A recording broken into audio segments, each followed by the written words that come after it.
Hello दोस्तों, नमस्कार।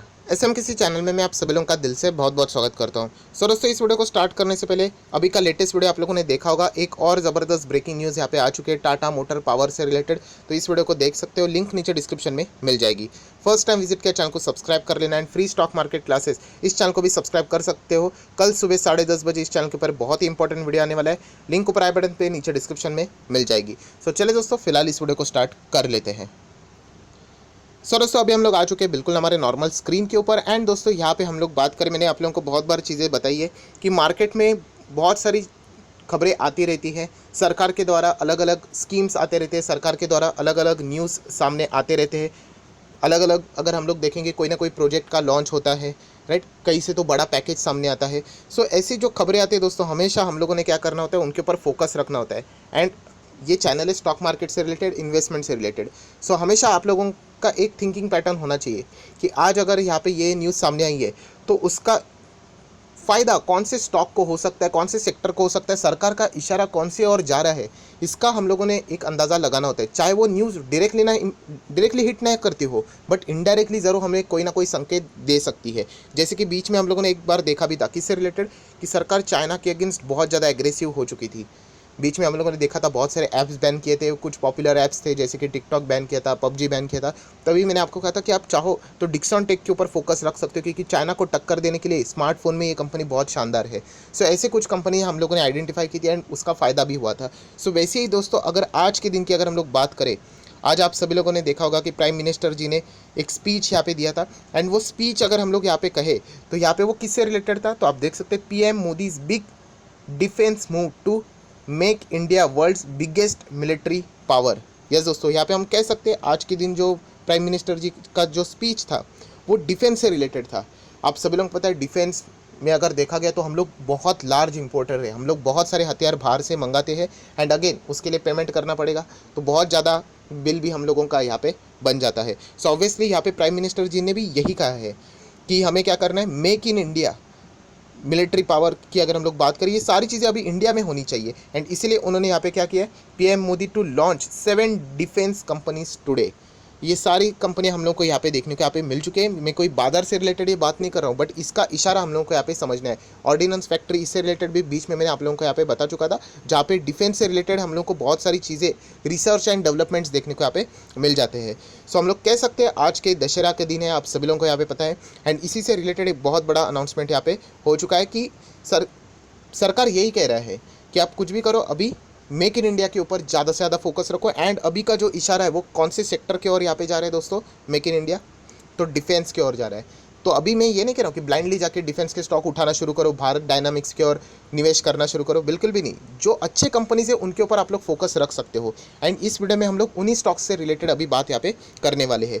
सो जैसे मैंने आप लोगों को कहा दोस्तों, डिफेंस एक बहुत ही इंपॉर्टेंट सेक्टर है। एंड डिफेंस मतलब दोस्तों अलग अलग बिजनेसेस आते हैं, इक्विपमेंट्स आते हैं, राइट, उनके ओर से हम लोग को अभी कौन से कंपनीज है उनके ओर अभी यहाँ पे फोकस रखना है। अच्छे वाले कौन से कंपनीज है खास उनके ओर फोकस रखना है। जैसे मैंने कहा कि भारत डायनामिक्स है, और भी आप लोगों को कंपनी जैसे मिल जाएगी, भेल जैसे कंपनियां हैं, वो भी डिफेंस में योगदान देते हैं, बट वहाँ पे कोई रिटर्न्स नहीं है। सो कौन सी अच्छी कंपनी है, तो दोस्तों मुझे ऐसा लगता है कि सबसे पहले कुछ कंपनीज की लिस्ट बताऊंगा, उसमें से मुझे लगता है हिंदुस्तान एरोनॉटिकल्स लिमिटेड, ये मैं इससे पहले भी आपको बता चुका हूँ। एचएएल एक बहुत ही शानदार कंपनी है, हालांकि 2 बार इसमें बहुत बड़ा नेगेटिव हादसा हुआ था। हादसा in the sense of what, company के कोई फंडामेंटल्स खराब नहीं हुए, बीच में ओएफएस आया था, बहुत हायर लेवल पे लेके गए थे स्टॉक को। एंड देन आप देख सकते हैं, देखिए अगर मैं एक चार्ट पैटर्न ओपन कर दूँ, ये देखो बहुत हायर लेवल पे लेके गए एंड देन स्टॉक को नीचे लेके आ गए। मतलब ओएफएस में तो आपको पता ही है, डिस्काउंट पे लेके आते हैं, ज़्यादा से ज़्यादा पैसा यहाँ पे निकाला गया था। देन दूसरा झटका कौन सा था, कि यहाँ पे बोला था बोर्ड ने कि हम लोग स्प्लिट कंसिडर करेंगे। देखा गया तो वो कोई झटका नहीं है, बट फिर भी स्प्लिट कंसिडर करेंगे करके। एंड बाद में जब मीटिंग कंडक्ट हुई तो उन्होंने कहा कि हम लोग स्प्लिट अभी नहीं दे रहे, उसको बाद में पोस्टपोन कर रहे हैं, मतलब बाद में देखा जाएगा। सो ये सेकंड झटका था, हम लोग ऐसा भी कह सकते हैं। देखिए, बट इससे कंपनी कोई ख़त्म नहीं होती है। अभी हिंदुस्तान एरोनॉटिकल्स काम क्या करती है, एयरक्राफ्ट से रिलेटेड, हेलीकॉप्टर से रिलेटेड अगर हम लोग बात करें, डिफेंस से रिलेटेड, एक बहुत बड़ी कंपनी है दोस्तों। सो ज़रूर आप चाहो तो इस कंपनी की ओर भी फोकस रख सकते हो, मेरा कोई रिकमेंडेशन नहीं, बट इस कंपनी की अगर आप लोग बैलेंस शीट भी देखोगे तो कोई छोटी मोटी बैलेंस शीट नहीं, 11,000 करोड़, 12,000 करोड़, 15,000 करोड़ के रिजर्व्स है। देन कर्जे की बात करें, लॉन्ग टर्म बोरिंग जीरो नज़र आ रही है। देन शॉर्ट टर्म बोरिंग कितना है, 9 करोड़ के आसपास है, पहले 5,000, ये तो फ्लक्चुएटिंग मैनर में चेंज होता है, लॉन्ग टर्म यूजुअली ज़्यादा इम्पैक्ट करता है। देन अगर हम लोग बात करें कैश की, तो आप देख सकते हो पहले 300 करोड़ था, अभी लगभग 7,000 करोड़ का कैश है। एंड सरकारी कंपनी हम लोग ऐसा भी कह सकते हैं यहाँ पे। तो डेफिनेटली हिंदुस्तान एरोनॉटिकल्स के ऊपर आप लोग फोकस रख सकते हो। देन कंपनी का पीएनएल देख लेना दोस्तों, पीएनएल भी देखोगे तो ऑब्वियसली डिफेंस से रिलेटेड है, तो इतना कोई रॉकेट की तरह पीएनएल नहीं रहेगा, बट आप देख सकते हैं एक एडवांटेज है इस कंपनी की ओर कि इस क्षेत्र में और कोई दूसरी कंपनी हम लोग को यूजुअली देखने को नहीं मिलती है। नेट प्रॉफिट आप लोग देख सकते हैं 2,500, फिर 2,900 करोड़, फिर वापस 2,000 करोड़, फिर 2,600 करोड़, फिर 2,000 करोड़ के आसपास थी, 2,300, 2,800, अभी 3,000 करोड़ को क्रॉस हुआ, अभी 3,200 करोड़ के आसपास यहाँ पे जा रही है, राइट। तो हम कह सकते हैं यहाँ पे ग्रोथ है, बट एक धीमे धीमे ग्रोथ है, एंड इसीलिए आप कंपनी के चार्ट पैटर्न से भी अंदाजा लगा सकते हो, बट इस कंपनी में बहुत बड़ा पोटेंशियल है, ऐसा मुझे यहाँ पे लगता है, राइट। देन नेक्स्ट अगर हम लोग यहाँ पे बात करें, सो दोस्तों शेयर होल्डिंग पैटर्न पहले आप देख सकते हैं, प्रमोटर 89% थे, बाद में उन्होंने माल बेच दिया 75, अभी हो गया है ऑलमोस्ट 75-25 रेशो फुलफिल हो चुका है, थोड़ा बहुत भी यहाँ पे बचा है, वो कभी भी एग्जिट ले सकते हैं। सो एफएसडीएस की बात करें बहुत ही कम है, फिर भी देखा गया तो एफएस 2-2.25% है, डीएस लगभग 5.5% है, पब्लिक की बात करें तो 17% है। सो डेफिनेटली हम लोग कह सकते हैं दोस्तों यहाँ पे हिंदुस्तान एरोनॉटिकल्स की बात करें तो आप देख सकते हैं, देखिए कौन कौन से बिजनेस में ये इंगेज्ड है, business of manufacturing of aircraft and helicopters, उसी के साथ साथ उनका रिपेयरिंग मेंटेनेंस में भी अगर हम लोग बात करें एयरक्राफ्ट एंड हेलीकॉप्टर्स में भी ये कंपनी काम करती है। सो डेफिनेटली एक अलग लेवल की कंपनी यहाँ पे, ज़रूर आप चाहो तो इस कंपनी को फोकस में रख सकते हैं। इन द केस अगर आपका इंटरेस्ट है डिफेंस सेक्टर में, तो ये तो आपके वॉच लिस्ट में ज़रूर होनी चाहिए। नेक्स्ट अगर हम लोग सेकेंड कंपनी की अगर हम लोग यहाँ पे बात करें तो कौन सी कंपनी, तो इससे पहले भी मैं बता चुका हूँ एमटार, यस एमटार टेक्नोलॉजीज़ की बात करो, ये कोई सरकारी कंपनी नहीं है, बट येस इसका भी अच्छा खासा योगदान है डिफेंस में, स्पेस में, एरोस्पेस में, अगर आप लोग देखोगे तो बहुत अच्छा खासा योगदान है इस कंपनी का। अभी अभी आईपीओ के थ्रू ये बाजार में आ चुके हैं, एंड वहाँ से लेके अभी तक 66% के रिटर्न्स बन चुके हैं। मिड कैप क्वालिटी की, small cap mid cap quality की कंपनी, छोटी कंपनी, रिस्की कंपनी है, बट जैसे मैं हमेशा कहता हूँ कंपनी की बैलेंस शीट भी अगर आप लोग यहाँ पे चेक करोगे तो लगभग कितना है, लगभग 400-450 करोड़ के रिजर्व्स है। कर्जे की बात करें तो छोटा ही कर्जा है, 7 करोड़ के आसपास है। देन शॉर्ट टर्म में बात करें तो लगभग 4.85 करोड़ का कर्जा है, एंड कैश की अगर बात करें तो 190-200 के आसपास है। साइज़ के हिसाब से जैसे मैंने कहा small cap mid cap type की है, तो वैसे ही बैलेंस शीट अगर रहेगी। देन अगर हम लोग बात करें इस कंपनी का भी परफॉर्मेंस, अगर आप लोग यहाँ पे देखोगे एमटार की अगर मैं बात करूँ तो वो भी आप चाहो तो चेक कर सकते हो।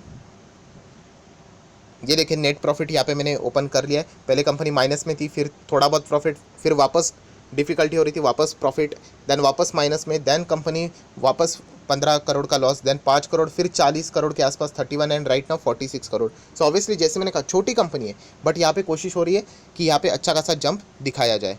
देन अगर हम लोग बात करें बाकी फॉर्मेलिटीज़ की, तो शेयर होल्डिंग पैटर्न में 50% प्रमोटर के पास है, बाकी 50 में से डीएस 24% है, पब्लिक लगभग 23% है, एंड फॉरेन इन्वेस्टर ना के बराबर है, 1-2% हम लोग बोल सकते हैं।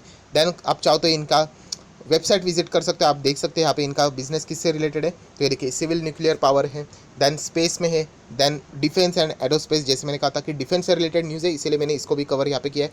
क्लीन एनर्जी में भी इसका अच्छा योगदान है, तो ज़रूर इस कंपनी को भी आप लोग स्टडी कर सकते हो। नेक्स्ट अगर हम लोग डिफेंस की बात करें तो इससे पहले मैं बता चुका हूँ Larsen and Toubro, yes L and T भी दोस्तों डिफेंस में इसका अच्छा योगदान है, मैं बार बार बता चुका हूँ। एलएनटी की जब भी मैं बात करता हूँ तो आप चाहो तो इसके सर्विसेज को एक बार सर्च कर लेना, आपको power, infra, construction, heavy industry, IT सब कुछ मिल जाएगा, एंड आखिर में आपको रियल इस्टेट के साथ साथ डिफेंस भी मिल जाएगा। डेफिनेटली डिफेंस में इनका बहुत बड़ा योगदान नहीं है, वैसे है मतलब बाकी जिस तरीके से इनका बिजनेस है, जैसे हम लोग एलएनटी बोलते हैं तो आपके सामने कंस्ट्रक्शन इंफ्रास्ट्रक्चर सामने ऐसे ही खड़ा हो जाता है, तो वैसे ऑब्वियसली डिफेंस खड़ा नहीं होता है। तो इतना ही कहना चाहूँगा दोस्तों, क्योंकि यहाँ पे इस कंपनी का जो मेन योगदान है वो बाकी चीज़ों से रिलेटेड है, heavy equipments, then electrical equipment से रिलेटेड थोड़े से ज़्यादा इनका योगदान है, बट स्टिल डिफेंस के बारे में अगर आप चाहो तो एलएनटी को भी इग्नोर यहाँ पे नहीं कर सकते। एंड प्लस अगर देखा गया तो इंफ्रास्ट्रक्चर डिफेंस के साथ साथ अगर हम लोग बात करें तो इंफ्रा में भी अभी हम लोगों ने यहाँ पे देखा था गति से रिलेटेड, यस जो मेगा प्लान हम लोग को देखने को यहाँ पे मिला था, गति शक्ति मेगा प्लान, तो इसमें भी यहाँ पे एलएनटी को भी फ़ायदा हो सकता है। सो इस तरीके की अगर आप चाहो तो न्यूज़ को भी यहाँ पे क्या कर सकते हैं, जोड़कर ऐसे स्टॉक्स को यहाँ पे फोकस में रख सकते हो। सो ये कुछ स्टॉक्स है जो कि आपके सामने रखे, अगेन कह रहा हूँ ये कोई रिकमेंडेशन नहीं कि जाकर बाय कर लो करके, बट ऐसे ही आप लोग स्टडीज़ कर सकते हो डिफरेंट स्टॉक्स के, और जितना प्रैक्टिस करोगे उतना ही आप लोग मेन मैच में अच्छा खासा खेल सकते हो। जैसे बोलते हैं ना, नेट प्रैक्टिस करोगे, आज तो मार्केट बंद है बट स्टिल अगर आपकी प्रैक्टिस चलती रही तो मेन मैच में आप लोग ज़रूर चौके छक्के लगा दोगे। सो ये कुछ स्टॉक्स है जो कि डिफेंस से रिलेटेड, हम कह सकते हैं सरकार का इशारा क्या है कि वो मेक इन इंडिया डिफेंस की ओर बहुत ज़्यादा फोकस रख रहे हैं एंड इंडियन कंपनीज को ज़रूर इसका अच्छा खासा फायदा आज नहीं तो फ्यूचर में कोई ना कोई अलग योजना भी आ सकती है, उसमें यहाँ पे इन कंपनीज को मिल सकता है। तो ज़रूर आप चाहो तो इन कंपनीज को भी रडार के ऊपर रख सकते हो। सो आशा करता हूँ दोस्तों आपको ये वीडियो पसंद आया होगा, तो चाहो तो इस वीडियो को लाइक एंड शेयर भी कर सकते हो। So that's it, thank you very much दोस्तों, we will be meeting our next video, तब तक के लिए बाय बाय।